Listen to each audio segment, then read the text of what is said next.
Bienvenido a Unshielded, el podcast donde exploramos la vanguardia de la protección de datos en blockchain y la búsqueda de una internet más equitativa y accesible. Hoy tenemos a un invitado especial que no necesita presentación en la comunidad blockchain, Charles Hoskinson, fundador de Cardano y una figura clave en el desarrollo de la tecnología blockchain. En este episodio vamos a contarte la historia del origen de Midnight, un proyecto innovador orientado a mejorar la protección de datos en el espacio blockchain. Exploraremos los desafíos de la transparencia Web3, cómo las anteriores generaciones de blockchain no pueden guardar secretos y por qué se necesitan proyectos como Midnight para desbloquear una adopción más amplia de la tecnología descentralizada. Charles, bienvenido a Unshielded. ¿Cómo estás hoy? Es un placer estar aquí, Anthony. ¿Cómo has estado? Muy bien, estoy muy emocionado de lanzar un nuevo podcast, un nuevo enfoque y muy entusiasmado de que la audiencia entienda y conozca más sobre Midnight y lo que estamos haciendo, lo que estamos construyendo y poder construir abiertamente a través de sesiones como esta. Así que muchas gracias por acompañarnos. Para quienes no te conocen, Charles, has tenido un recorrido impresionante en el espacio blockchain, fundando varios proyectos importantes, Ethereum, Cardano y ahora Midnight. ¿Qué despertó tu interés en blockchain y cómo ha evolucionado tu visión sobre el futuro de esta tecnología en los últimos años? Bueno, todos entramos a esta industria con algún tipo de filosofía ardiente, si lo hacen por razones filosóficas. Y en mi caso fue el deseo de tener dinero sólido e instituciones en las que pudiera confiar. Yo crecí como un agitador político, era un seguidor de Ron Paul, me gustaba el dinero respaldado en oro y eso era porque tenía una desconfianza implícita en la eficacia e integridad de las instituciones, ya fuera la Reserva Federal, el IRS o cualquier otra agencia. Noté una tendencia recurrente. Prometemos hacerlo mejor la próxima vez, pero la próxima vez nunca llega y simplemente siguen siendo corruptos o mintiendo. O hay algún problema como la crisis bancaria de 2008 o el fracaso de Afganistán. Mi generación es bastante la generación que vio promesas hechas, promesas rotas y dijimos, ¿podemos usar la tecnología para tratar de pasar de no seas malvado a no puedes ser malvado por diseño? Es como los reactores nucleares de última generación que están construidos de tal manera que si se acercan a una fusión se apagan por las leyes de la física. Así que pasás de un humano hará lo correcto hemos diseñado el sistema de forma que la física impide que ocurra algo malo. Entonces la pregunta es, ¿podemos hacer eso con instituciones sociales, ya sea un sistema de votación, un sistema monetario, tu privacidad o la economía de datos? Y la gran ironía es que entré en este espacio muy temprano, 2011, y desde entonces la necesidad de la tecnología blockchain solo ha aumentado, no ha disminuido. ¿Cómo regulás y alineás la inteligencia artificial? ¿Cómo globalizás la economía? ¿Cómo lidiás con el calentamiento global? ¿Cómo enfrentás todos estos problemas de escala global que requieren que las personas se coordinen, pero que no se confíen entre ellas en absoluto? Especialmente en un mundo multipolar donde China, Rusia, Estados Unidos no se están llevando bien. No vas a firmar un tratado mágico y todos cantarán el Kumbaya. Algo que sea transnacional, privado y sin permisos, que sustituya el hecho de que los humanos tradicionalmente son bastante malos para mantenerse honestos y en llevarse bien a largo plazo. Te entiendo, estamos aquí por Midnight, así que quiero tratar de llegar a algunos de los principios fundamentales. Midnight trata sobre protección de datos, sobre integridad y también sobre permitir el cumplimiento normativo. ¿En qué momento, qué evento específico o realización te llevó a la creación de Midnight? Las blockchains siempre dicen queremos aplicaciones del mundo real, queremos activos del mundo real como bienes raíces, valores, propiedad intelectual, oro. Queremos que negocios como DAOs vivan en una blockchain. Y es una noción algo graciosa porque las blockchain, tal como las conocíamos antes en los viejos tiempos, son sistemas públicos y transparentes. Son inmutables, con marca de tiempo, irreversibles. Y todos pueden auditarlas, todos ven las mismas cosas. El problema es que todo negocio moderno requiere un lado público y un lado privado. Incluso McDonald's no te dice cuánto dinero hay en la caja registradora ni cuántas horas trabaja Jim en ella. Esa es información propietaria del negocio. Entonces, ¿cómo vamos a descentralizarlo todo y llevar todos los negocios a una blockchain si eso significa que ya no podemos guardar secretos? Para mí era muy importante tener un sistema que pudiera hacer eso, pero de una manera que preserve y proteja la libertad de asociación, comercio y expresión, para que se mantenga esa ética blockchain de alta integridad a lo que todos nos hemos acostumbrado en este espacio. Entonces, ¿cómo juntás esos dos sistemas? Porque tradicionalmente lo que hacemos como industria es decir, todo lo privado estará fuera de cadena, pero si necesitamos ambos, eso significa que colapsaste todo el sistema desde uno descentralizado a uno centralizado con un guardián. es descentralizado hasta que deja de serlo y entonces estás completamente a merced de un tercero. Eso no es lo que firmamos. Firmamos por un sistema donde cada componente sea descentralizado, ya sea los componentes que preservan la privacidad, los que realizan los cálculos, los que almacenan o los que auditan y brindan inmutabilidad e irreversibilidad. Pero el problema es que cuando empezamos a trabajar en esto en 26, la industria no estaba lista tecnológicamente, así que tomó bastante tiempo, muchos artículos académicos y un pensamiento muy cuidadoso sobre cómo llevar esto al mercado a escala global. Y ha sido un gran desafío. Midnight es nuestro equipo más sofisticado y avanzado en cuanto a su pensamiento, su pila tecnológica y en última instancia en cómo llevar esto a tantas blockchains como sea posible. Y en el camino, ¿hubo alguna innovación tecnológica particular o alguna investigación específica que fuera el detonante para decir, ahora podemos hacer esto, ahora podemos tener transparencia y protección al mismo tiempo? ¿Podemos cambiar la forma en que desarrollamos protocolos diferente a cómo lo hemos hecho hasta ahora?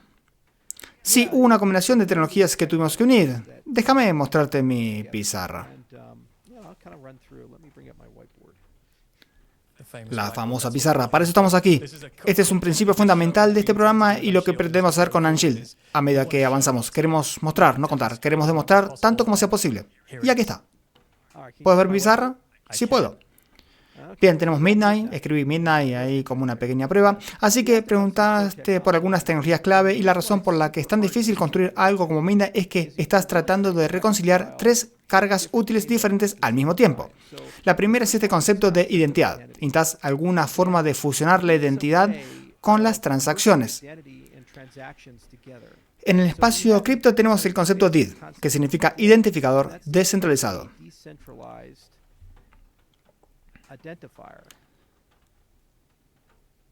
La idea básica es que tenés algo que podés vincular a una transacción o a una billetera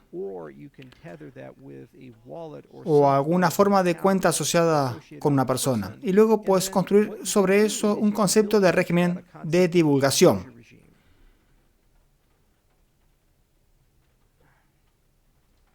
Un régimen de divulgación es básicamente cómo transmitís información de identidad sobre el contexto de esa transacción o cuenta a una persona que la solicita. El ejemplo clásico que usamos es si vas a un bar en Estados Unidos y compras alcohol, normalmente tenés que probarle al camarero que tenés 21 años o más.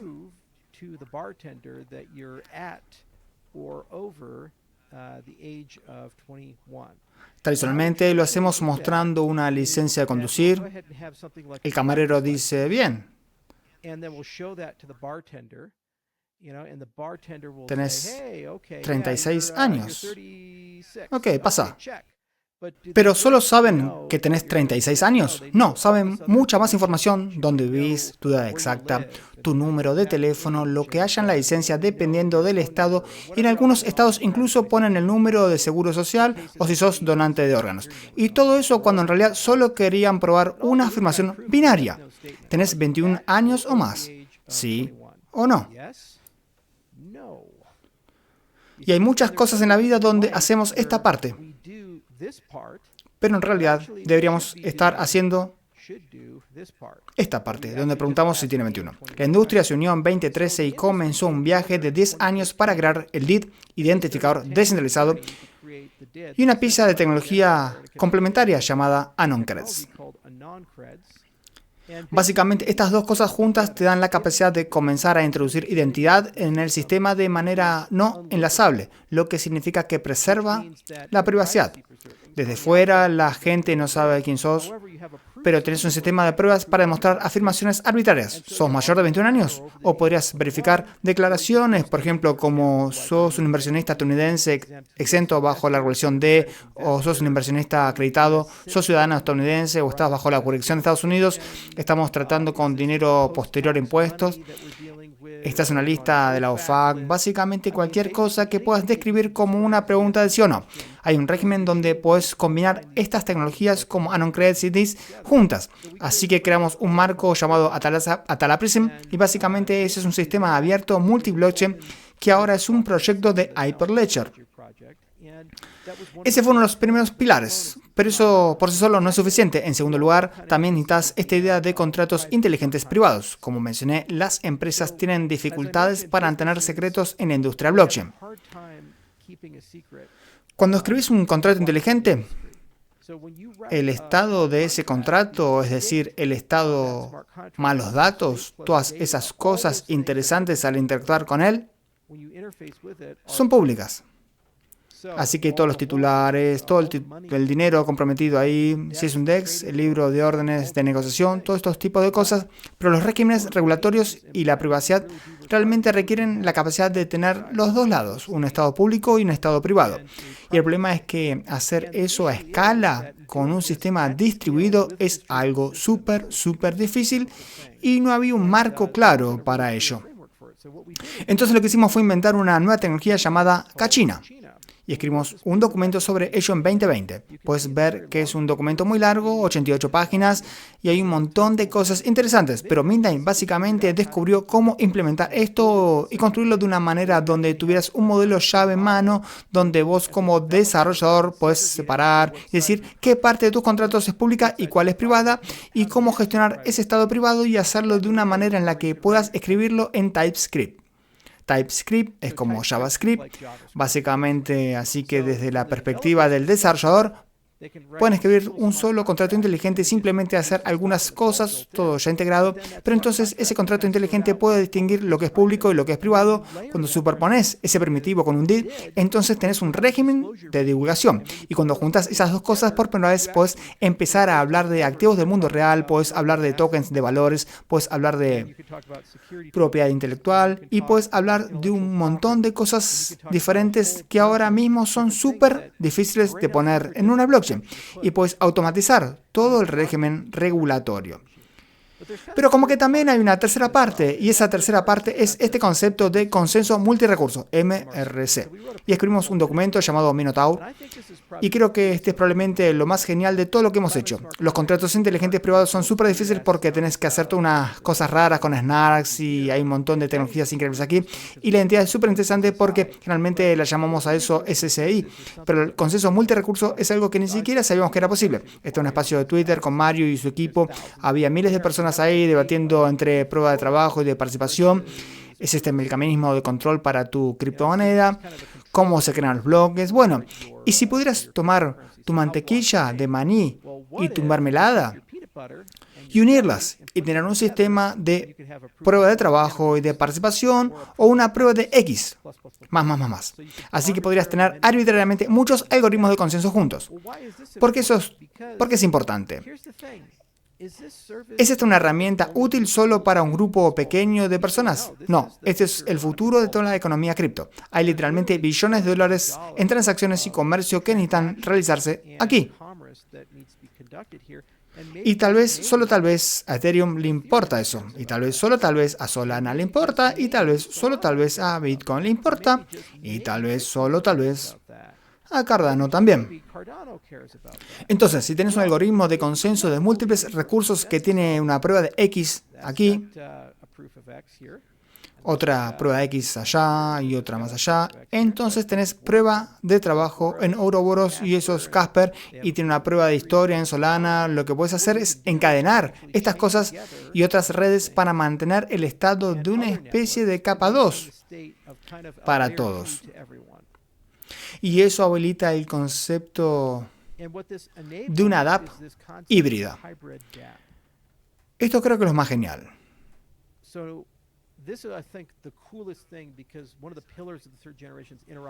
Porque uno de los pilares de la tercera generación es la interoperabilidad. ¿Cómo logramos verdaderamente la interoperabilidad? Creas un sistema de consenso donde todas las personas alrededor tienen la capacidad de preservar, conectarse y transaccionar dentro de tu sistema. Entonces va a haber una dApp en Ethereum, tal vez es un token RC20 o algo así, y esa dApp va a llamar a Midnight para un contrato inteligente basado en Kachina, hacer cosas privadas, tal vez cosas de identidad, tal vez eso es Uniswap en Ethereum, y esto va a manejar a los clientes de Estados Unidos porque ahora va a haber un régimen de divulgación que diga que tienen permiso para participar. Por ejemplo, bueno, esa es una transacción en Midnight. Minotaur permite ser unos marcos que permiten la observación y seguridad provenientes de estos diferentes sistemas y una colección y constelación de otras tecnologías que se unen. Y cuando tenés esto, entonces puedes empezar a hacer una capa 2 para todos y servir a todos. Y entonces todos estos sistemas pueden empezar a usar Midnight como si fuera local. Eso significa que no hay movimiento de efecto de red. No tenés que migrar de Ethereum a Midnight para usar Midnight, no tenés que migrar de Bitcoin para usarlo, así que efectivamente crea ese bonito Internet de blockchains, un Internet de blockchains orientado a servicios. Y creo que esa es la parte más genial de hacia dónde va Midnight. Este tema de la privacidad es increíblemente complicado, la confidencialidad es un tema profundo y rico y hay muchísimas cosas pasando aquí y toneladas de criptografía mágica. Mi empresa ha escrito 210 documentos, somos bastante buenos escribiendo papeles hoy en día y el lado de la entidad es súper interesante. Pero esta idea de crear una especie de algoritmo de consenso universal que con el tiempo, años o décadas, pueda enlazar cientos de sistemas diferentes juntos y cada vez que lo haces, mejorar la seguridad base del sistema. Y en el proceso te da la capacidad de ofrecer servicios a ese sistema y que la gente pueda conectarse y usarlo para el lado privado de su negocio. Eso es algo súper poderoso. Y terminas obteniendo exactamente lo que querés, descentralización, pero al mismo tiempo obtenés la capacidad de poner un régimen regulatorio sobre tu dApp.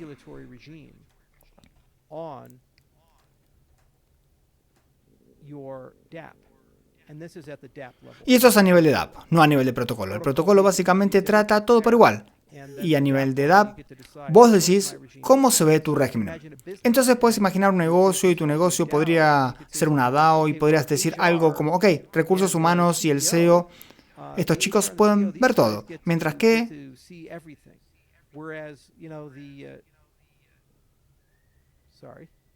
perdón, dejen que desconecte algo rapidito.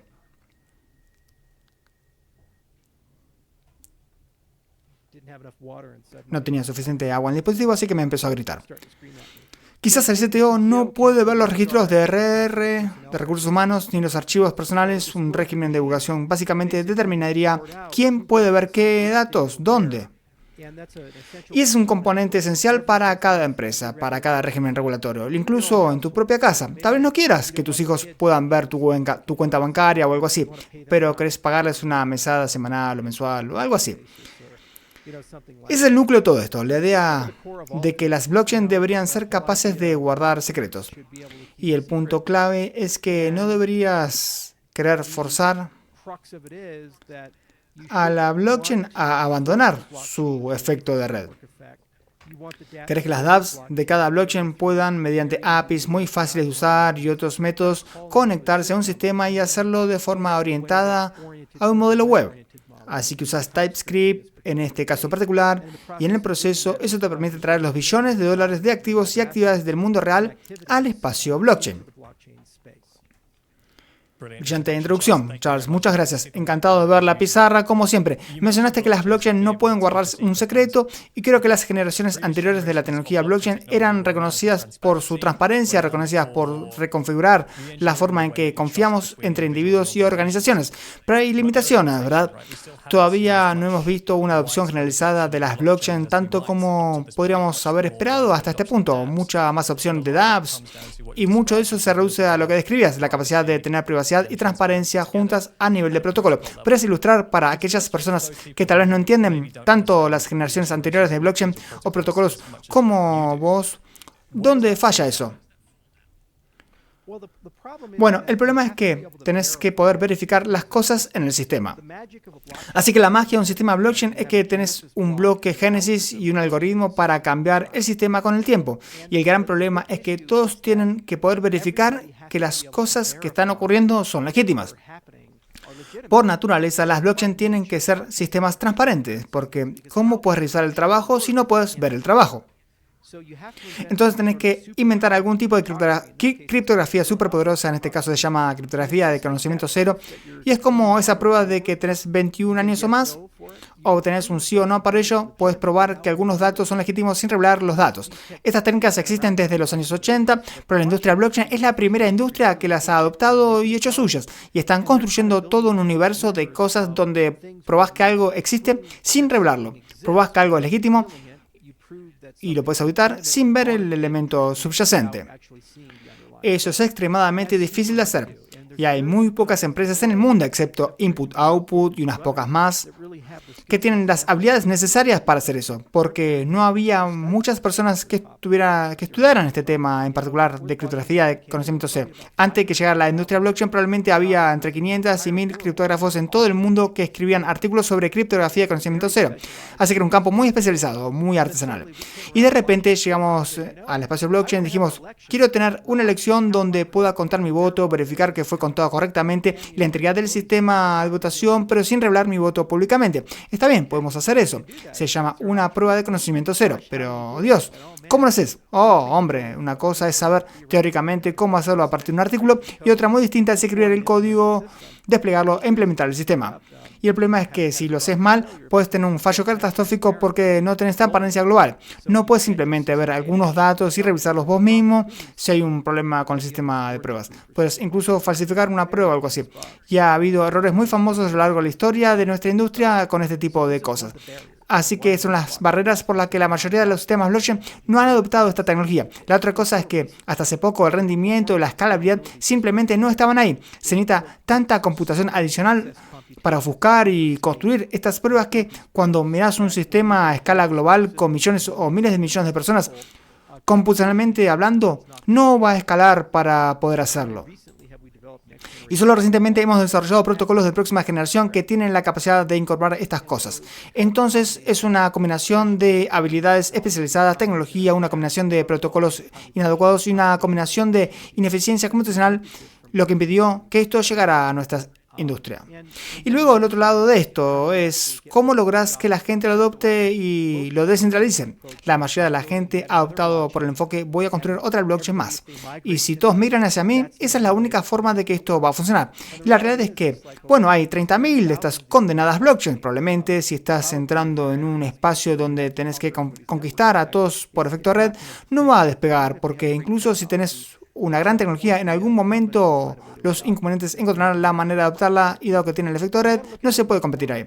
Entonces tenés que mirarlo mucho más como la industria IA, donde no querés competir con OpenAI, Google u otros grandes proveedores. Si estás construyendo una aplicación liviana, querés usarlos como APIs y como tu backend y este tipo de cosas, porque están evolucionando muy rápidamente y tienen todas estas grandes capacidades. Y Mina está buscando hacer algo así. Está construyendo esta pieza universal de infraestructura y no le importa particularmente quién lo llama. El objetivo es una capa de servicios para todos, para que puedan obtener privacidad computacional, identidad y otros componentes para que puedan integrar eso en su lógica empresarial. Y esto va a ser muy útil. Mirás el marco MiCA y cómo intenta regular DeFi en Europa, o lo que está ocurriendo en Estados Unidos con FID, o estas otras cosas y acciones regulatorias. Va a haber una fusión entre identidad y blockchain. Tiene que suceder. Y si queremos que suceda con integridad y principios, necesitas privacidad computacional. De lo contrario, básicamente estás entregando toda tu información personal identificable a tu elección de 7 bancos diferentes y esperas que tal vez, solo tal vez, te den permiso para usar tu billetera. Eso no es compatible con la ética que todos firmamos como industria. Queremos una industria que preserve y proteja los derechos de los individuos y prevenga que sus datos sean mal utilizados. Las empresas han sido históricamente muy malas custodiando este tipo de cosas. Si miras el hackeo de OPM, Equifax o cualquiera de estos casos, no son precisamente buenos en eso. Entonces preferías tener sistemas de alta integridad que no puedan ser malvados y que tengan una lógica predecible, pero que al mismo tiempo te permitan aplicar como desarrollador de dApp cualquier régimen regulatorio que elijas para vos y tus clientes. Y algunos de los protocolos que hemos visto hasta ahora se han quedado un poco cortos en poder ofrecer eso por la forma en que fueron diseñados. O asumimos que cuando transaccionamos a través de blockchain hay seudónimos, por lo tanto no podemos ser rastreados. Eso no es realmente el caso porque tenemos el desafío de los metadatos y la producción de metadatos en ciertas cadenas. ¿Podrías profundizar un poco más? Creo que es importante que la gente entienda que la correlación de los metadatos representa un desafío tanto para las empresas como para los individuos. Sí, también tenés que entender que las transacciones tienen 5 componentes. Primero está el cuerpo de la transacción, que tiene los activos, que estamos transaccionando.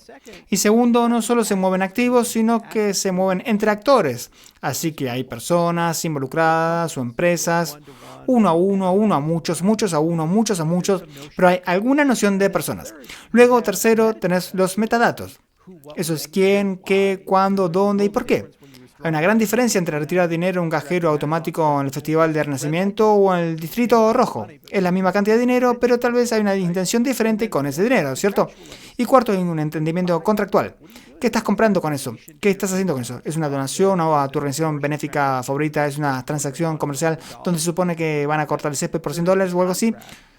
O sea, el contrato. Y quinto, están las jurisdicciones. Al mirar los activos, la intención, el entendimiento contractual y los actores particulares, siempre hay geografías involucradas. Es de Estados Unidos, a Alemania, Estados Unidos, es de Japón a Corea. Lo que sea.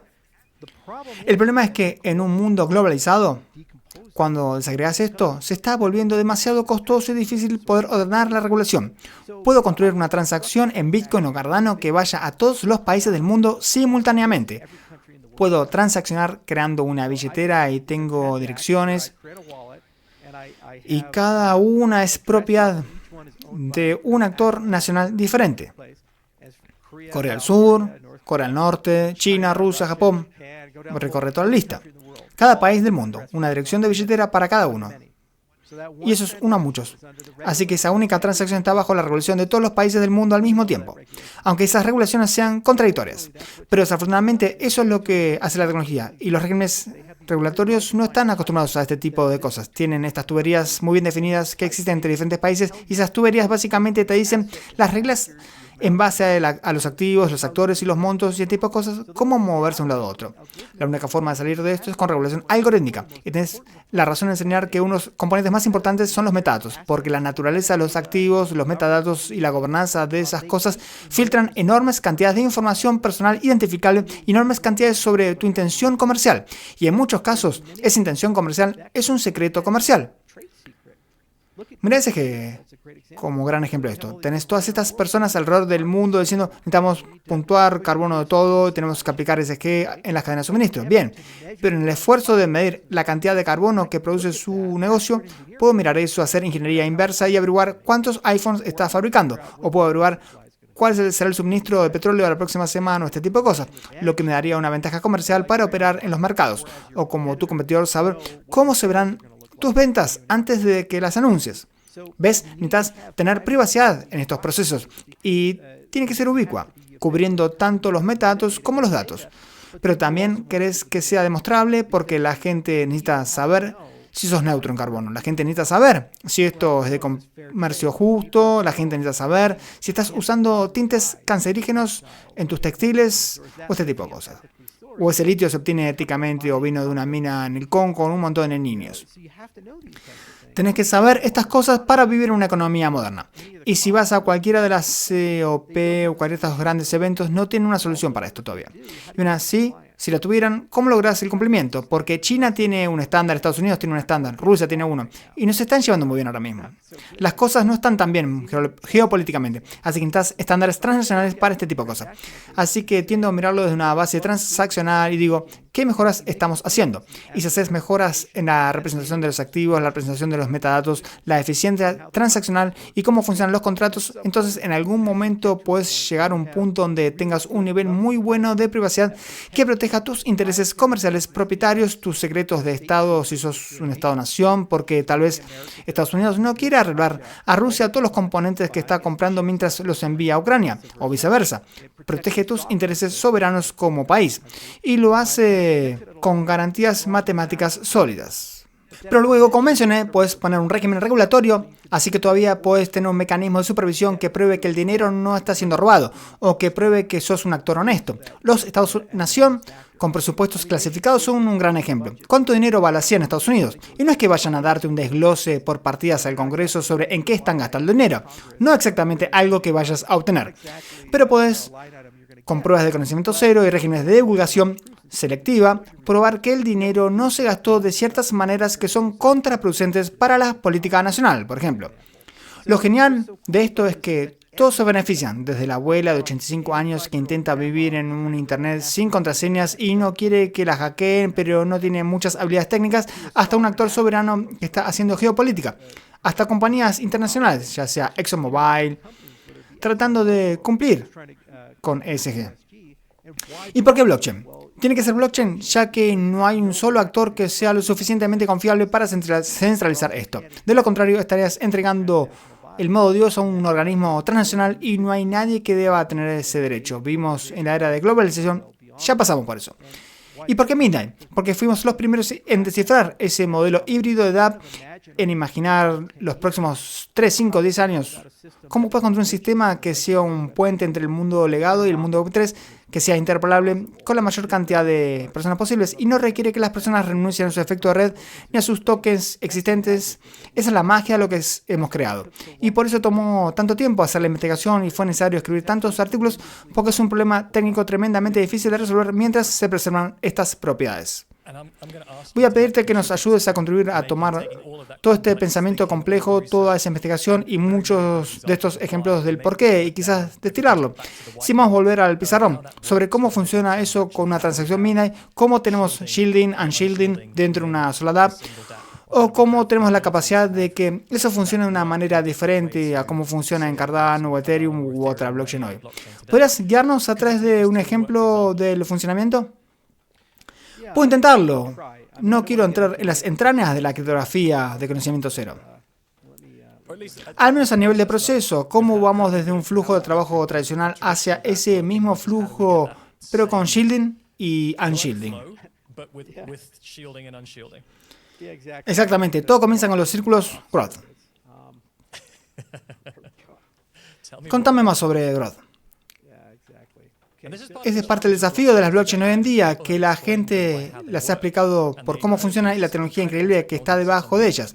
Y perdés a la audiencia en los primeros 15 minutos, cuando deberías haber dicho, así es como funciona hoy, así es como está roto y así es como podemos hacerlo mejor. Básicamente, como mencioné antes, las transacciones tienen esos 5 componentes y entonces para una transacción tenés activos,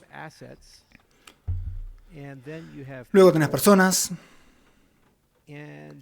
luego tenés metadatos,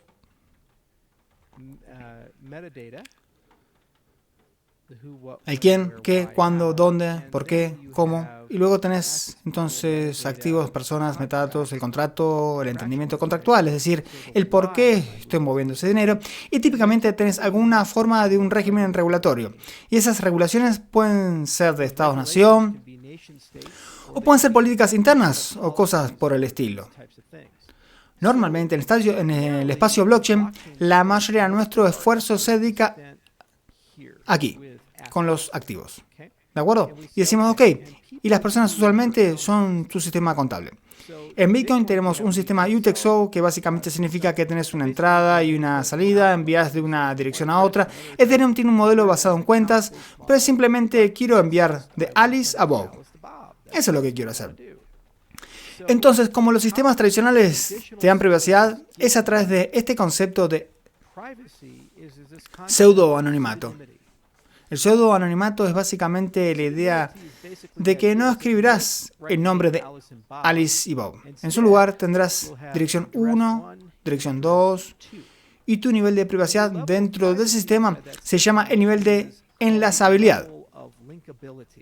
¿Ok? Tu nivel de enlazabilidad. Ahora, si fuera solo Bitcoin y nadie ha usado nunca Bitcoin antes y estás enviando de una dirección a otra, tendrías un bajo nivel de enlazabilidad. Sería muy difícil usar eso. Pero aquí está el asunto. Nada se olvida nunca en estos sistemas blockchain. Así que si la dirección 1 va a la dirección 2, va a la dirección 3 y así sucesivamente hasta la dirección n, ¿qué pasa si descubrís que uno de estos tipos en la cadena es un exchange? Digamos, por ejemplo, ¿qué es Coinbase? Bueno, espera un segundo. Si hay dinero saliendo de Coinbase, Coinbase sabe de dónde viene, y si ese es el que está justo antes de este, Coinbase probablemente sabe la identidad en el mundo real de este. Así que todo lo que tengo que hacer es ir y suponer a Coinbase y decir, escúchame, dame todos los registros que tenés sobre ese egreso. Oh, ese es Bob. Ok, Bob, decime por qué recibiste todo ese Bitcoin. Toda la ensalidad puede añadirse de nuevo si sabes algo sobre tu cadena de transacciones.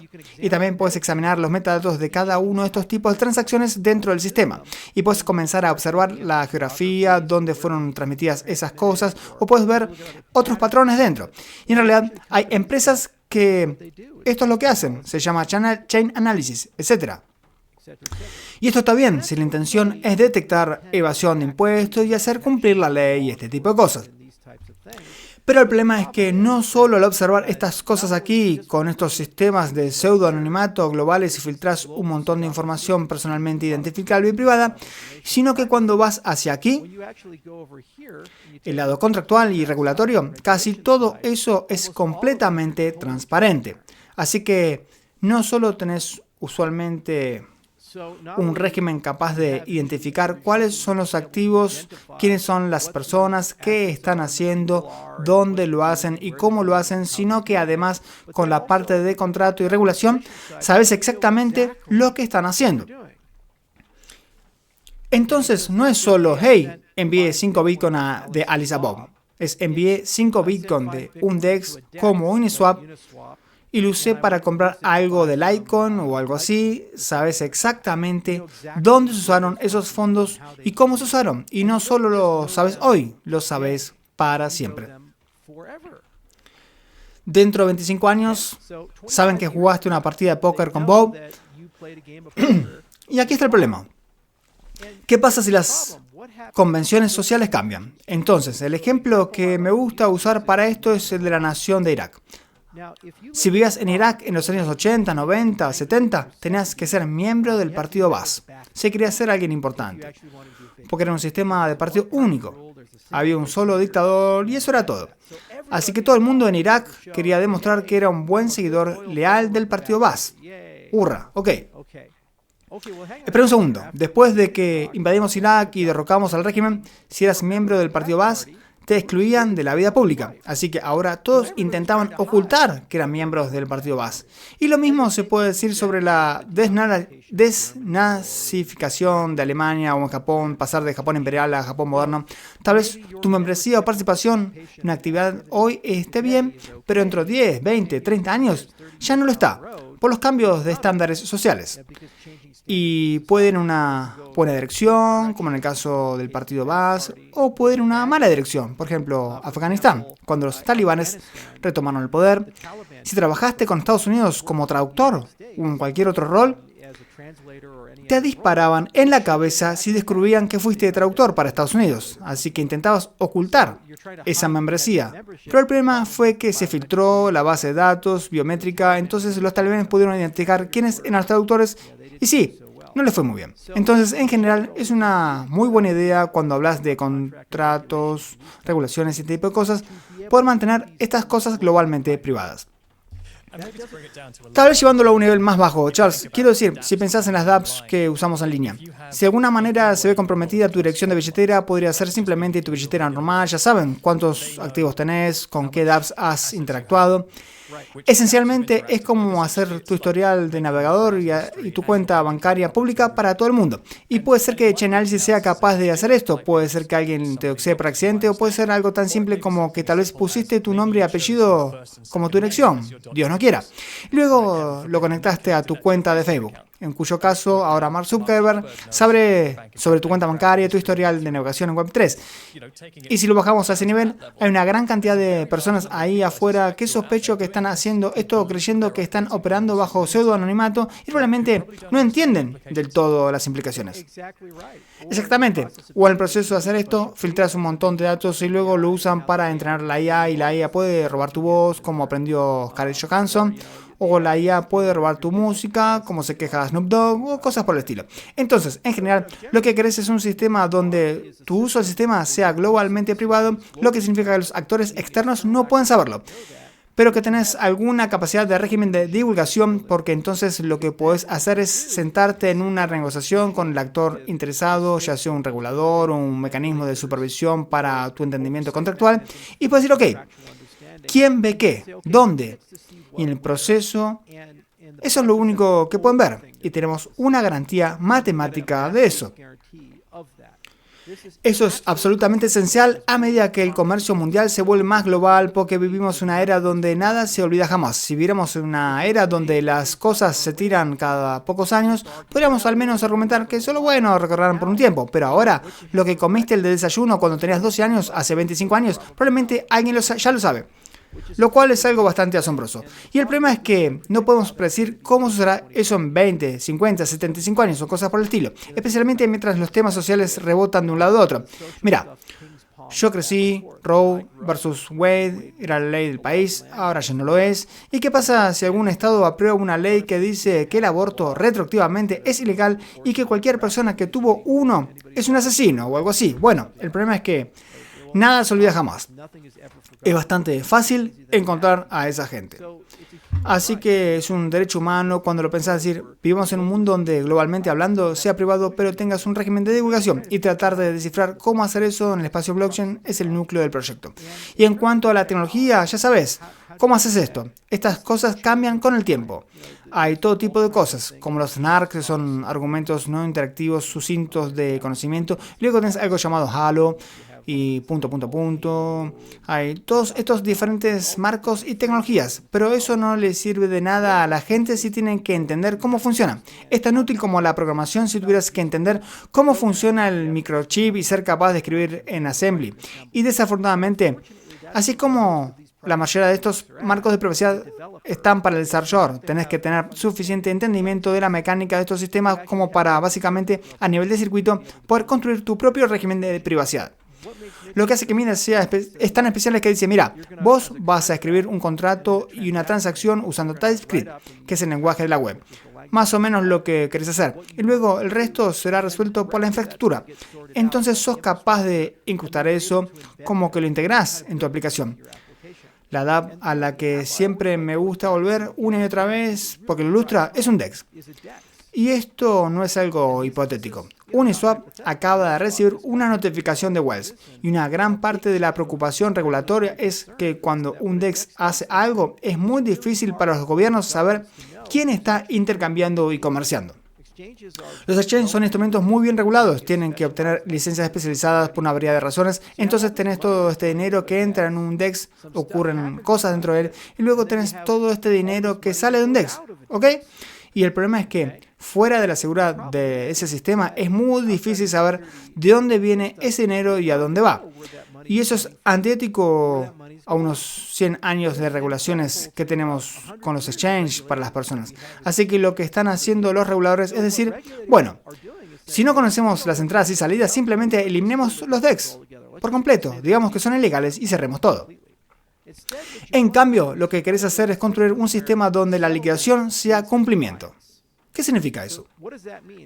Significa que si Alice está enviando dinero a un DEX, lo que va a pasar es que la transacción tendrá un montón de predicados, o sea, pruebas que ella envía junto con la transacción y que incluso pueden estar integradas en la billetera. Y esas pruebas básicamente le permiten, al enviar esas transacciones al DEX, probarle al sistema que cumple con ciertas pautas de idoneidad. Y algunas de estas cosas serán datos públicos y otras cosas serán datos privados. Por ejemplo, puede que sea ciudadana estadounidense o la naturaleza de los activos que está enviando o lo que sea. Bueno, la red no puede ver la parte privada. Lo que puede hacer Midnight es actuar como motor de divulgación y asegurarse de que esas cosas se manejen de una forma que no sea accesible globalmente. Así que volviendo a eso, decimos que es privado globalmente, sin embargo tiene un régimen de divulgación integrado. En este caso tal vez ella tenga un DID y ese DID haya pasado por KYC, entonces ya tenemos alguna prueba. Y tal vez ella haya demostrado que esa transacción es dinero post impuestos, así que no es lavado de dinero ni algo así.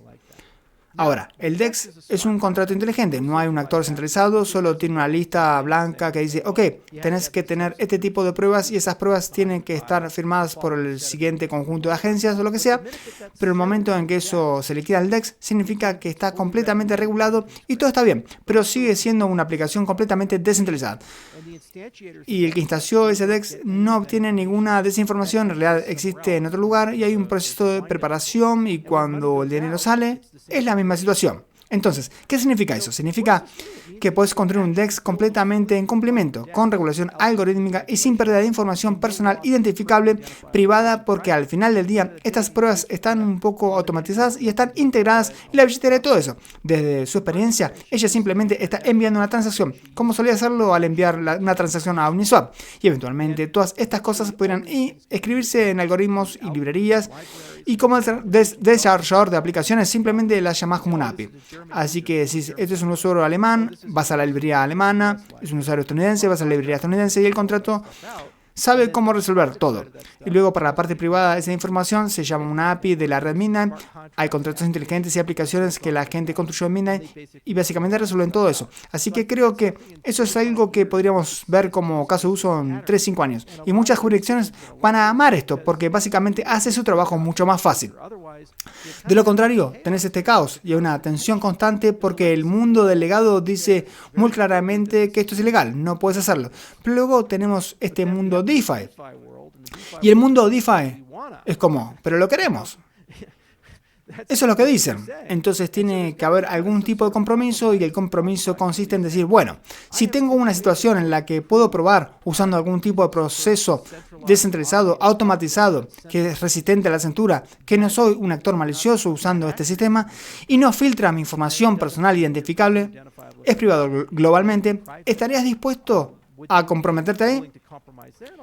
Y mucha gente diría que sí, algunos dirían que no. ¿Y saben qué? Eso crea un mercado donde la liquidación es cumplimiento, porque esto no está a nivel de protocolo, está a nivel de la DApp. Así que algunas personas estarán muy cómodas, especialmente con comercio regulado como mercados de tokens de valor. Supongamos que estás emitiendo NFTs como usuario y tus NFTs tienen regalías integradas. Ok, así que cada vez que alguien compra ese NFT, vos recibís el 10% y tal vez querés securizar esas regalías y vender tokens que representen ese flujo de regalías. Y cada vez que alguien compra tu música, tus fans reciben el 10% de la ganancia o algo así, dándoles un incentivo a difundir tu música. Bueno, es un token de valor en la mayoría de los regímenes. Los tokens de valor necesitan corredores autorizados, necesitan divulgaciones y pautas de edad y todo tipo de cosas. Bueno, y si pudieras automatizar todo ese proceso y convertirlo en algo listo para usar en una plantilla y estar bien, y estás vendiendo un producto completamente no regulado como una meme coin o algo así, y no hay nada de eso. Bueno, no necesitas un régimen de divulgación y no hay restricciones sobre la liquidación de este tipo de cosas en la mayoría de las jurisdicciones establecidas. Entonces lo que pasa es que tenés un marco que puedes construir DApp por DApp, puedes construirlo y se encarga de toda esa magia de matemáticas lunares, todas estas cosas como Halo y Snarks, y te permite enfocarte en cuáles son los activos de que estás negociando, cómo están haciendo negocios las personas entre sí, qué metadatos son públicos versus privados, y finalmente cómo escribo un contrato donde todo eso pueda ser automatizado y luego eventualmente del lado regulatorio simplemente conectas eso como una llamada de API a una librería. Es el mundo que creo que puede cerrar esas dos brechas. Y eso va a ser el próximo Ethereum cuando lo pensás. Y mucha de esa complejidad está ofuscada, porque la infraestructura, las APIs, la conectividad, la blockchain que está debajo, las llamadas del usuario, no llega a ver nada de eso o necesita verlo necesariamente, simplemente cómo funciona la infraestructura.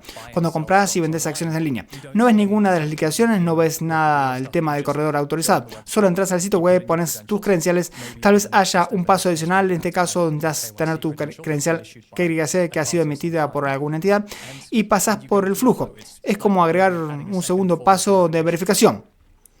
Exactamente. Y eso es lo que nos hace tan valiosos. Si puedes esconder eso del usuario, entonces está la primera vez en la historia que puedes tener casos de uso de la vida real y aplicaciones del mundo real y activos del mundo real al espacio de criptomonedas y ya no se ven como criptoactivos, se ven simplemente como la próxima generación de activos. Se convierten en activos digitales. Y lo genial es que el código es ley. Esa es la gran diferencia entre esto y los sistemas centralizados privados.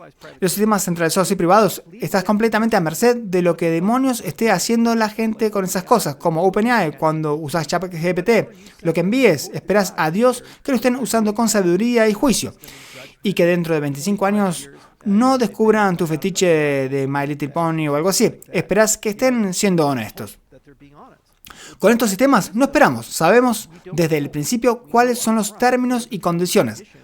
Pueden ser auditados y estructurados con plantillas y están ahí. Y con el tiempo se vuelven más eficientes, más baratos, más fáciles de usar. Y eventualmente se conectan con más y más sistemas. Las CBDCs son un gran ejemplo. La mayoría de la gente estaría de acuerdo con una CBDC si tuviera una constitución, es decir, que no se puedan violar ciertos derechos para las personas. ¿Por qué solemos ser tan escépticos de las CBDCs como sociedad? Porque nos damos cuenta, un momento, si le doy al gobierno un superpoder para congelar mi dinero en cualquier momento, o saber qué estoy comprando y tomar decisiones arbitrarias sobre cuánto de eso puedo consumir, Eso es un mundo distópico. Si estoy en la gasolinera y dice, has comprado demasiada gasolina, esta semana no puedes comprar más, no quiero vivir en ese mundo. El problema es que no puede ser malicioso en los diseños CBDC.